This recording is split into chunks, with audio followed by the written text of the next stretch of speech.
पहले ही कि हमने ये ऐलान किया था कि 1 महीने के अंदर अगर प्रशासन सरकार इसके ऊपर कोई ठोस कदम नहीं उठाती है तो हम 3 अगस्त से दोबारा यहाँ पर बैठेंगे। और यहाँ पर आज हमने अपने इस आमरण अपोषण की शुरुआत की है। ये लड़ाई हम जारी रखेंगे, आंधी आए, तूफान आए, बारिश आए, कुछ भी आए, अब यहाँ से कुछ ना कुछ। हमारा सिर्फ एक ही सवाल है, अगर हम 3 साल से इतना लड़ा दे रहे हैं, 3 साल से हर एक चीज कर रहे हैं, तो आप लोगों को हमारे पे दया क्यों नहीं आती? क्यों हम लोग गरीब लोग हैं इसलिए क्या? अगर गरीबों के साथ ऐसा होता है तो फिर हम लोगों को भी प्रशासन में बैठने का कोई अधिकार नहीं है। कलेक्टरवर दबाव आला, त्यानं सांगितलं होतं एका महिन्यात तुमचं सगळं हे करून देतो, सगळ्याचे पैसे मिळवून देतो, सगळे नाही मिळाले तरी अर्धे देतो। पण मी साहेबासंग जाईल होते, मी सगळं ऐकेल होतं, सगळं सांगितलं होतं साहेबांना।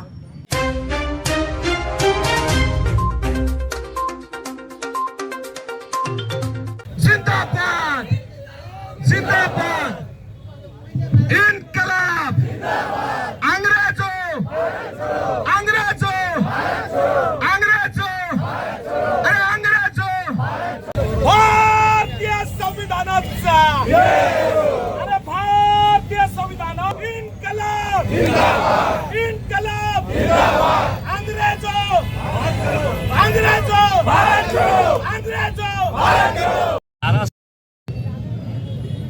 केंद्र सरकार ने बड़े बड़े जो उद्योगपति हैं, जो उनके करीब के हैं, उनके 19.60 लाख करोड़ 19.60 लाख करोड़ ये जो कर्ज उन्होंने अलग अलग बैंकों से लिए थे, वो पिछले 11 सालों के अंदर ये कर्ज जो है वो बैंकों ने राइट ऑफ कर दिए। अगर 5 साल का अगर आंकड़ा मैं बताऊं आपको तो 5.80 लाख करोड़ रुपये ये वित्त मंत्रालय केंद्र सरकार ने बड़े बड़े उद्योगपतियों के माफ कर दिए हैं, राइट ऑफ कर दिए हैं। वित्त मंत्री कहते हैं कि राइट ऑफ का मतलब ये नहीं है कि हमने पूरा माफ कर दिया, हम वसूलेंगे करके उनसे। वसूला कितना जा रहा है कि अगर पिछले 5 सालों का हिसाब अगर निकाले कि 5.80 लाख करोड़ अगर माफ किए गए तो उसमें से 1.45 लाख करोड़ रुपीस उनको वापस मिले हैं। बाकी तकरीबन 4.5 लाख करोड़ रुपया पिछले 5 सालों के अंदर बड़े बड़े उद्योगपतियों का माफ किया गया है।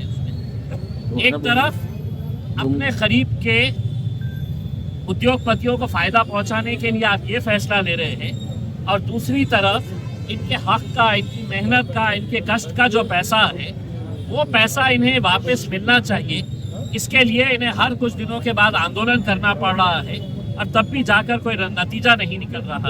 इस वजह से ये फैसला लिया गया था 1 महीना पहले ही कि हमने ये ऐलान किया था कि 1 महीने के अंदर अगर प्रशासन सरकार इसके ऊपर कोई ठोस कदम नहीं उठाती है तो हम 3 अगस्त से दोबारा यहाँ पर बैठेंगे। और यहाँ पर आज हमने अपने इस आमरण अपोषण की शुरुआत की है। ये लड़ाई हम जारी रखेंगे, आंधी आए, तूफान आए, बारिश आए, कुछ भी आए, अब यहाँ से कुछ ना कुछ तो लेके उठे। 1 महीने का आपने टाइम दिया था, पर 1 महीने में क्या कुछ मीटिंग या कोई प्रशासन की तरफ? देखिए, 1 महीने के अंदर कागजी खानापूर्ति की गई है। कलेक्टर साहब नए आए हैं, उन्होंने एक आढ़ावा बैठक लिया और उस आढ़ावा बैठक में उन्होंने ये समझने की कोशिश की कि आखिर ये मुद्दा है क्या, आदर्श क्या पद संस्था का घोटाला है क्या। सिवाय इसके और कोई कार्रवाई नहीं की गई है। तो सवाल ये पैदा होता है कि ये जो 75 लोग जिनकी तस्वीरें यहाँ पर लगी हुई हैं, ये आज से 2.5 साल पहले मेरे साथ कांधे से कांधा लगाकर ये लड़ाई में शामिल थे। आज ये इस दुनिया से रुखसत हो चुके हैं, ये मर चुके हैं, ये ख़त्म हो चुके हैं। लेकिन आम लोग हैं तो कोई फर्क नहीं पड़ता है इन्हें।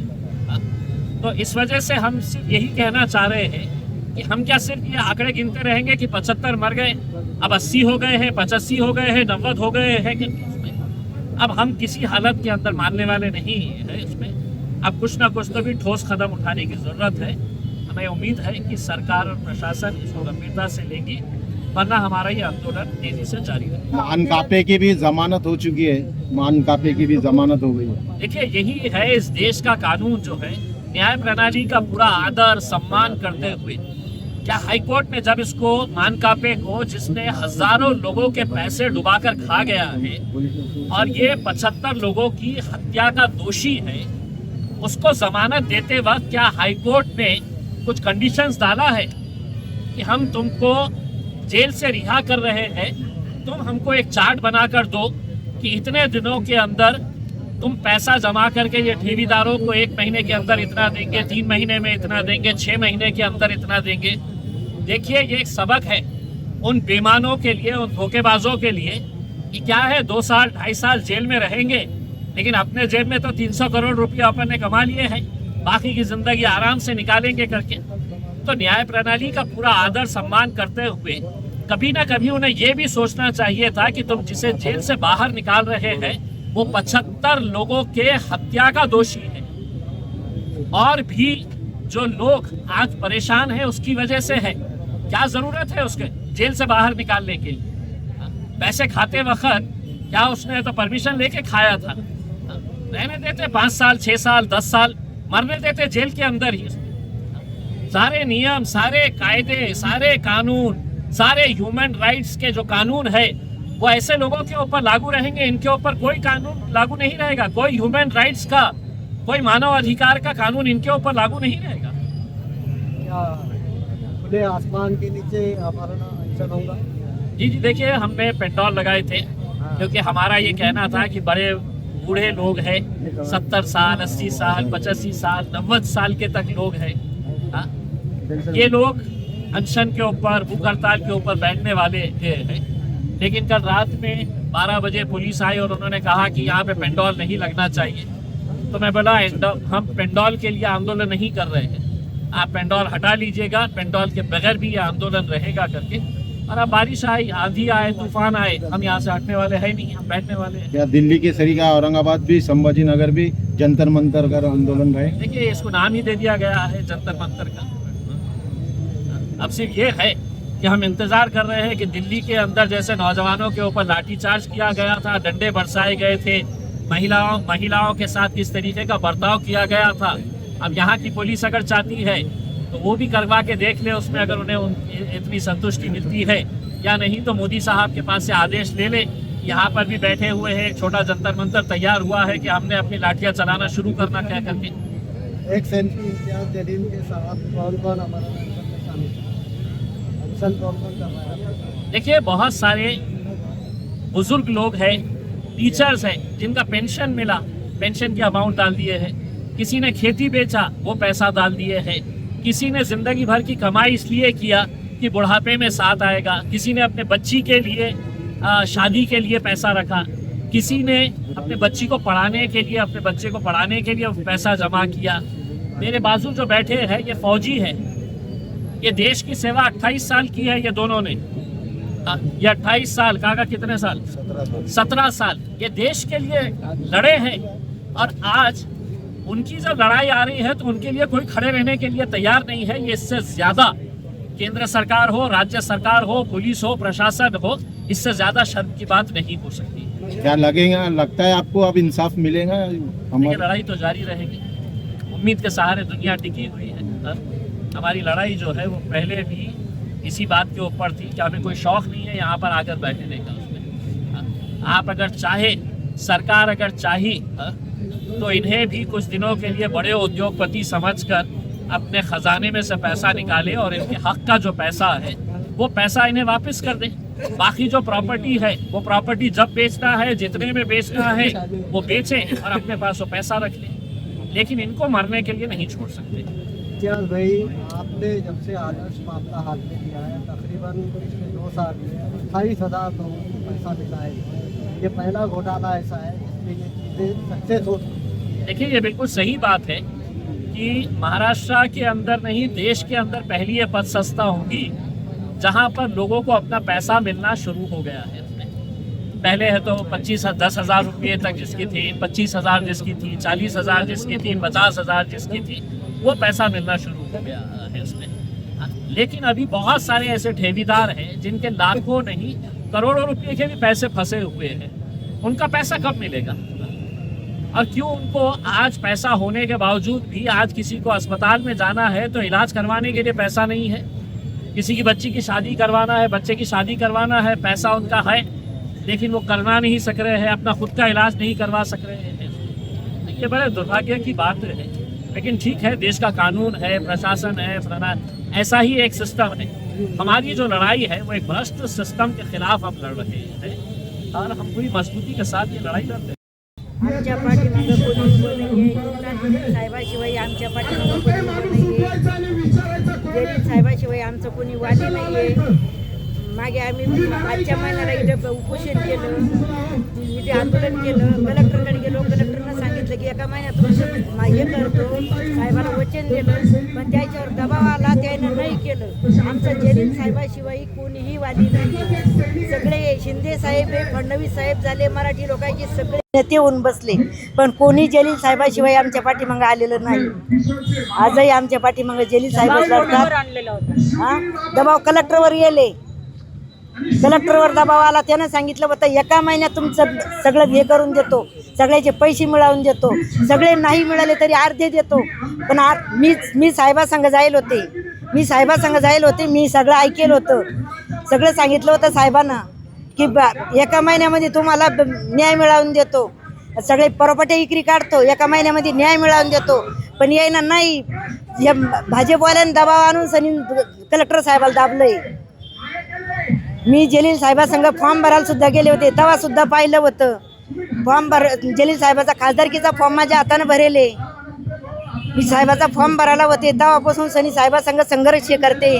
जलील साहेब आमच्या सोबतीला पहिल्यापासून आहे, म्हणून आम्ही इथं ये, नाही तर याय ना तर काहीतरी आमचे 11 लाख रुपये अश्रुधूर आमच्यावर फोडण्यात आले, आमच्याबरोबर साहेबावर बी फोडण्यात आले, अश्रुधूर फोडले। आम्ही का अतिरेकी का, या गावची याचे महाराष्ट्राचे नाही आहे का, आम्ही कुठले आहे? हां, भाजीपाला इकते साहेब, भाजीपाला इकून सनी आम्ही बासे चावून चिचून सनी सगळी कमाई त्याच्यात टाकली आहे।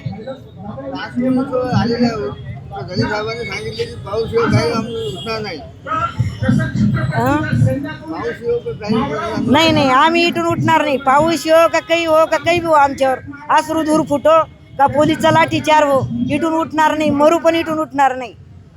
ते एक महिन्याचा न्याय देत, एक महिन्यात सांगते आम्ही न्याय देतो, एक महिन्यामध्ये पेटळून देत्या, एक महिन्याचे आम्हाला आश्वासन देत्या, एका महिन्यात हे करतो, एका महिन्यात ते करतो। अजून त्याचा 3 वर्षापासून सनी 1 महिना झाला नाही।